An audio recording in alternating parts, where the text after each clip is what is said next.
And welcome to another episode of Off the Wire, where every week I take you through the top five stories of that week in the NBA. And as always, you can catch all of our stuff here on hoopslounge.com, home of everything basketball, and plenty come your way. The first story here from ESPN. This one is about Kyrie Irving. This is about, does Kyrie Irving secretly want out of Cleveland? There's been a lot of rumors that he's not happy with a lot of the moves, a lot of, the acquisitions, the draft picks, and where this is going. And you can't really blame the guy for the amount of number one picks and high draft picks they've had.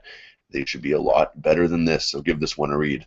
Second article is here talking about NBA players and their shoe collections, which is kind of a funny one. PJ Tucker of the Phoenix Suns being mentioned first, having something like 200 pairs of shoes shown here in the picture.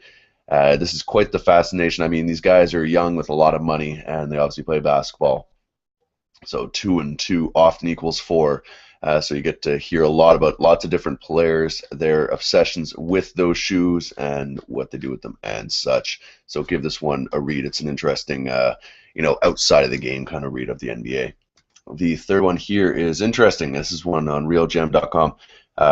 This polled one GM who actually would take Tyler Ennis over Kyrie Irving right now, which is pretty big because Tyler Ennis is a Canadian point guard coming out in this year's draft, ranked between 10 and 13 in the terms of the draft, and a lot of the boards have seen he could continue to rise. Kind of a steady point guard. Nothing super flashy, but he seemed to get a lot of love around the league. And it's kind of interesting because Kyrie Irving was considered to be the next up-and-coming point guard, so Tyler Ennis getting a lot of credit here on RealGM.com.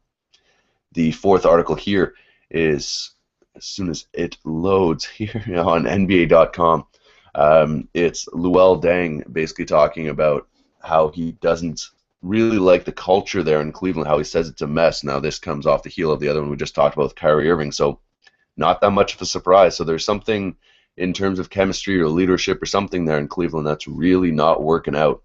So give this one a quick little read. Luol Deng was their latest acquisition from the Chicago Bulls, and as he says here, Luol Deng misses the Bulls. I mean, who wouldn't at this point?